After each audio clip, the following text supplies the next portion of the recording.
Hey everyone, Derek here with a quick news update on Pokémon Go. And normally we don't do these type of stories where we cover the success or failure in terms of sales for different games, but Pokémon Go is such an exception for this because I don't think anybody expected it to be quite this big, especially since it hasn't even gotten a worldwide release yet. It is only available in the US, Australia, and New Zealand as far as I know. Yet despite that, according to VentureBeat.com, Pokémon Go is the fastest mobile game ever to reach #1 in terms of revenues on iOS and Android.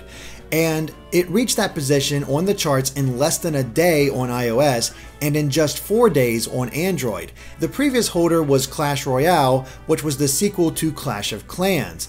But as they note, Nintendo obviously appeals to a wider audience. Now there's an app market tracking firm known as App Annie, and according to its communications boss Fabien Pierre Nicolas, he has said that even though Pokémon Go has only been released in a limited quantity, the game is generating well over $1 million of net revenue for Niantic Labs, and he can easily envision a run rate of over $1 billion per year with less server issues, a worldwide presence, and more social and player versus player features. Now keep in mind that in order to do this, it needs to maintain at least a top 5 placement on the US or Japanese app stores, and it's not even out in Japan yet, for 12 straight months.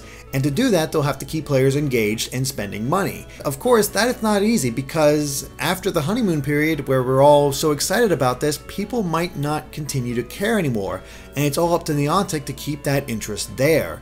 However, because it's the Pokemon brand, at least according to one analyst, it's not that surprising that regardless of the game concept, that the game is being such a success. However, this analyst is surprised at the amount of money that the game keeps bringing in, but he doesn't believe it's permanent, so we'll have to see if Niantic is able to keep them going.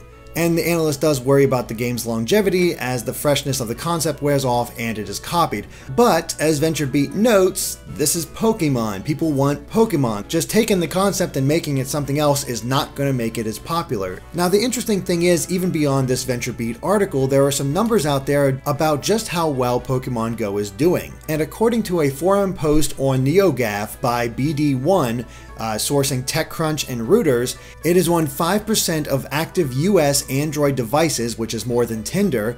Its daily active user population is greater than Twitter on Android. Its average in-app time is 43 minutes, which is more than Instagram on Android, and it topped the Apple App Store chart in 4.5 hours. It is the 5th top grossing app on the App Store in 24 hours, and it topped Clash of Clans and Candy Crush 23 hours after launch. And finally, it is the top download and revenue in Australia and New Zealand 48 hours after launch.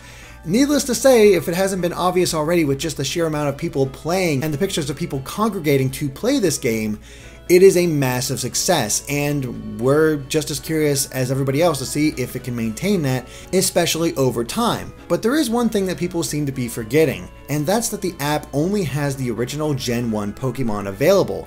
As soon as things start to lag a bit, all they have to do, perhaps, if they're able to pull this off, is release Gen 2, and then Gen 3, and then Gen 4, and all of a sudden that Pokemon craze will continue. So if Niantic handles this correctly, well, I think they can keep this going for quite a while. Maybe not in the sheer numbers that they have right now, but certainly to a sustainable amount. So we'll see what happens with all this success.